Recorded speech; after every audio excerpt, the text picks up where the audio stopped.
Welcome back. Appreciate you listening. It's the BS. My name is Jason Bailey. And there's Nikki D, and there's Nelson, and I see a very, very small box of Kevin Martin of Candlebox. Mm-hmm. Kevin, are you there, my friend? I'm here. How are you? I'm good. Good. Life treating you well? Yeah, life is good. Sorry, I didn't have the video. Here we go. There you go. Yeah. Brother man. Hey, we had Brad from Three Doors on not that long ago, and I was telling him this tour with you guys is absolutely amazing. I mean, you talk about, I told him whoever put it together should get a raise because from start to finish, it's just going to be hit after hit after hit after hit, right? It's gonna be a long, exhausting earful of an evening. That's for sure. Yeah, that's a good thing, though. I mean, with him being a fan of Candlebox, obviously you guys coming before Three Doors, but both covering two different decades and generation. You a fan, I'm assuming, of Three Doors as well. Is it exciting for you to go out on the road with those guys? It is. We've actually been talking about it for years. I've known Brad going on about 20 years now. Yeah, we've been friends a long, long time, and we tried to work this out back. It was supposed to happen in 2020, and COVID put a halt to that. So when we figured it out last year, they weren't going to be doing the same dates that we were available for. So they were, really just about let's see if we can reschedule it for next year, and it happened to work out perfectly for us. I mean, celebrating the 30 years of our debut and the 20 years of Behind the Sun, it just seems to be it was a no-brainer, really. It just was an obvious tour. And I agree with you. It is going to be literally 3 hours of nothing but hit songs. It's going to be crazy. 30 years, dude. 30 years. Yeah. Long time. One of my favorite albums. You know that. I tell you every time. 30 years, which if it makes me feel, I don't want to use the word old, but, seasoned. It's gotta kind of sink in with you, and this is it for you guys, right? After this tour, supposedly. Yeah. I mean, you feel seasoned. I feel old. I didn't want to say it, dude. Yeah, it is. It's actually, I'm wrapping it up at the end of the year. I figured, I've been the reason it's called the Long Goodbye Tour for us is because it's been something that I've been contemplating for quite some time. And being home for COVID really kind of changed my outlook on everything, and being a father and a husband, and really actually relearning how to be that person. I hadn't been home for 20 months in 30 years. So it was very strange to experience that and to actually enjoy it. I realized that maybe I'm not cut out for this whole rock and roll thing the way I thought I was. Wow. I really I'm a homebody, man. I enjoy it. I do work around the house. I garden. I do woodworking. I do, whatever. And it's something that that really just opened my eyes to it's time to put this thing away. So it is the last tour for Candlebox. I will still do charity events. I'll still do, somebody asks me to come out and play a charity for them or whatever. I'll still do that, but there will be no more touring. There'll be no more records. And yeah, maybe a full band show here and there. But other than that, it's really just, I'm putting everything away. Was this a decision that was easy to make because of you liking to be at home with your family? Or was it something where you had to sit down with your family and weigh out, Benjamin Franklin, the situation, weigh out the pros and cons? Well, if you ask me, it's easy. If you ask my wife, it's probably going to be the most difficult thing I've ever decided. But there were moments where, there have been moments where I've wanted to put this away, and I think that the reality of when it started to set in to me that this was what I was going to do, I was very calm about it. I mean, look, who knows what's going to happen next year when I'm home for 12 months and maybe my wife wants to pull my hair out for me. But, I really do believe that I'm there. I think that family comes first for most people. And I love playing the shows. I love performing. I love the fans, but music doesn't have the same effect on me that it did a long time ago. Wow. Yeah. Well, you look at back and, go back to 93 as, again, the 30th anniversary of the self-titled album Candlebox. And I'm assuming in those days, Kevin, you and the guys didn't sit around and say, all right, let's map this out. This is how this is going to play, right? You just, No. Like any other rock star, it's like, wow, we got success. Let's ride this wave. All right, let's take a hiatus. Well, let's get back. It's a thing, right? Is that how that works? Pretty much. I mean, it's, I think that when we put the band back together in 2006, we had talked about, the future and what was to come. That's something that we probably should have talked about, in 1993 when the record came out. But, we're releasing a documentary this year as well that kind of tells the story of, it's called Far Behind the Story of Candlebox. And it really kind of explains what we went through and who we are as people. And you see the four of us discussing the ups and downs, and, in all of that, we're still friends. But at the time when we started this band, we didn't know one another. We were kind of like a boy band that got thrown into a studio and made a record that sold 7 million copies. And that's just a strange thing. And I think if we'd have sat down back then with one another or listened to our management at the time, we probably wouldn't have taken a hiatus, and we probably wouldn't have made the Lucy record. But that's hindsight, and all of that has led to who we are today and where I'm at. And I wish we had discussed things a lot more like we did in 2006, because I really think that it probably would have turned out, quite differently. Do you think that if you go back to those days and, because you guys kind of hit this interesting patch, especially with your style, if you would have had, correct me if I'm wrong here, but like a direct competitor, like Nirvana to Pearl Jam to Nirvana, Candlebox never really had a direct competitor, but in my opinion, if you did, would that have made the story of Candlebox a little bit different? Yeah, absolutely. 100%. I mean, I've said it a million times. We're like the Journey of the Seattle grunge scene, except that they've got a new lead singer and I've got a brand new band.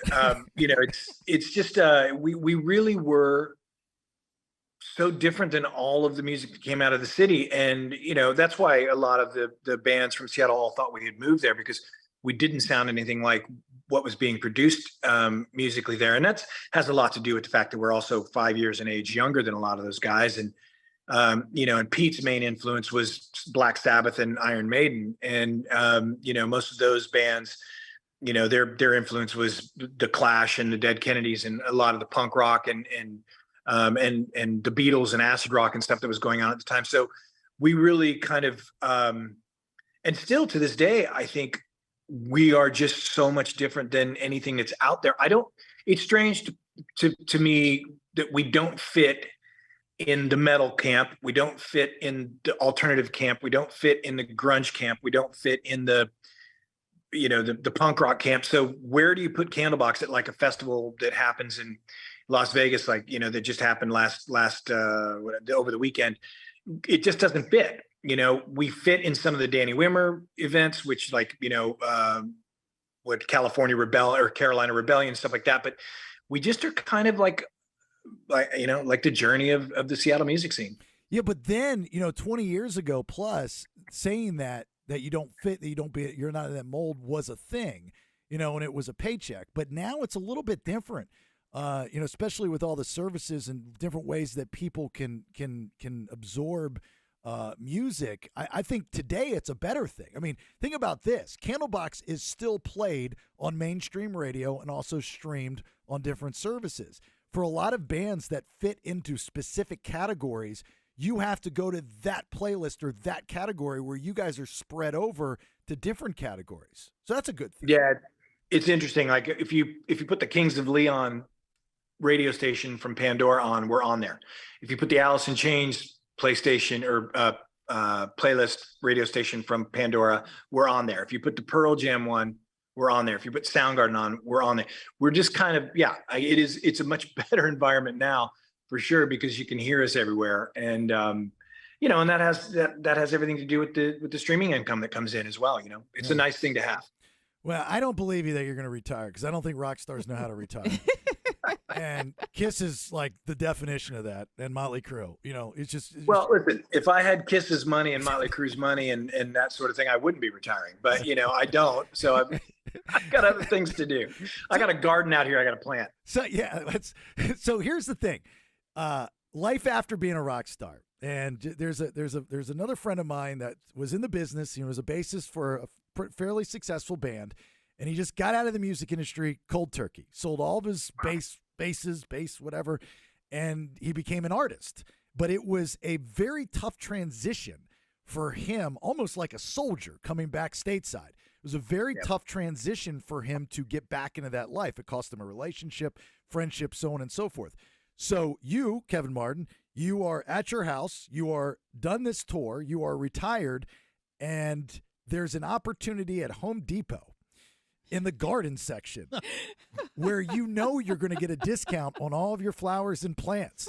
You've got time to kill. Are you open to the opportunity? Great question. No, I think I'm just going to own my own nursery. That's what I'll do. Okay. Because that would be awesome to see Kevin Martin working. Oh my God. No, it would not. You're out of your mind. But see, my point is, I know I'm being funny, but my point is that, there's only so much you're going to be able to do. You're an artist, you're creative minds. Creative minds need outlets and all that stuff. And I'm wondering if you're going to fight yourself on trying to create new music that day that something pops in your head. Like, no, I'm retired. I'm done. No, I think, there'll still be the creative process. I have a side project I do with my buddy Don that we'll keep creating music. I'll always have music, and it will always be there for me, and I'll always be able to turn to it whenever I need it. But I do feel that, I need to just not do this anymore. It's a hard life. This tour I'm doing is almost 4 months long. I haven't toured like that in years. It's going to be incredibly exhausting, incredibly difficult. The reentry to any relationship, when, my wife came up with that, term years ago, and it really is what it is. It's when I reenter this family and I have to understand my relationship that my wife has with me and my son, and how she's been dealing with Jasper and his school and all that stuff. It's important that I understand what that is like, and I can't just come in here and throw a wrench in things. So, that's a difficult process, and it can be exciting and fun to be out on the road, but it's mostly such a hard job in this day and age too, because there's so much the social media crap that I've got to do every day is at the age of 54 is something I'm not excited about, and it's really just, it's just not as fun as it used to be. And I don't want people to, think that I'm not grateful or I don't appreciate what's happened and what's been given to me, because I do. There's not a day that goes by that I don't pinch myself.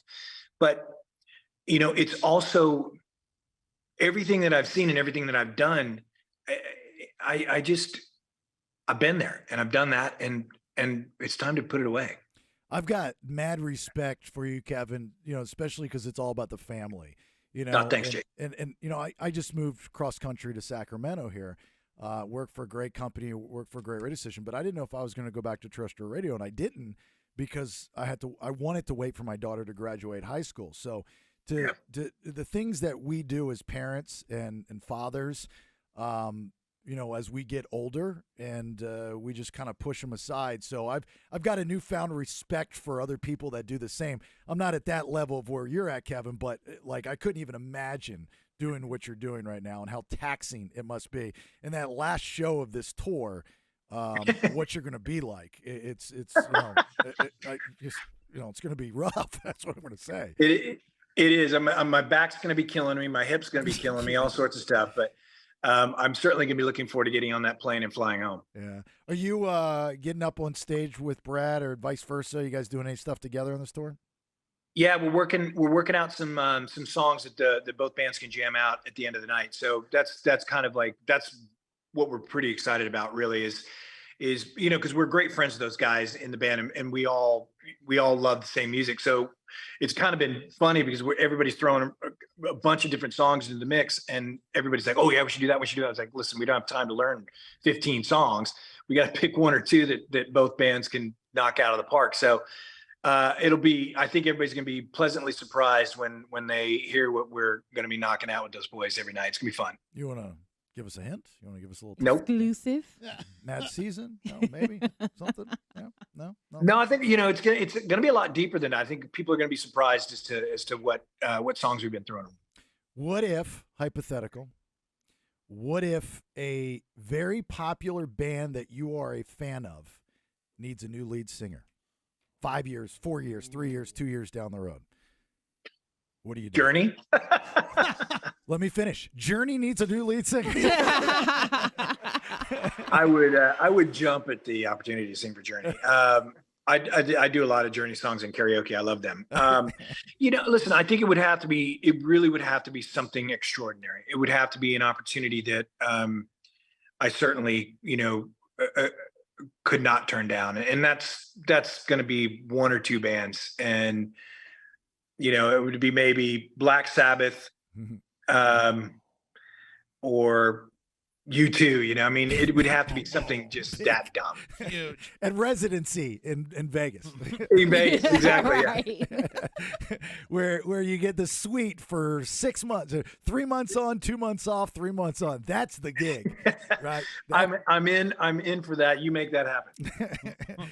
Well, brother, as far as us here in Sacramento, we will see you guys, you and Candlebox and Three Doors, at the Hard Rock Live. That's July 13th. So I'll be out there to give you a big, long goodbye hug, to see both of you guys. It's looking forward to it, man. It's been too long, brother. How you been? You good? I'm happy. I'm moving. I'm stressed. My family's still in Atlanta, but we're making it happen, and I'm back to doing this radio thing. And, I was like, get Kevin on. He's doing Conan tour. Get him on the show, and make sure I get him back on. So, life is good. I appreciate you asking. So, very happy here. I love the city. New to California. Never experienced it before, but I'm exploring, and the people have been way cool. Way cool. Good. Well, Northern California is a little bit different than Southern California, but you make your way down here anytime you want. We'll hang out here in Los Angeles. I appreciate that. I really do. Brother, I will see you sooner than later. I wish you nothing but the best. I got nothing but love for you guys. And thanks for coming on. Really appreciate it, Kevin. My pleasure. Thanks, guys. All right. Good to see you. See you soon. Bye-bye. Take care. Bye.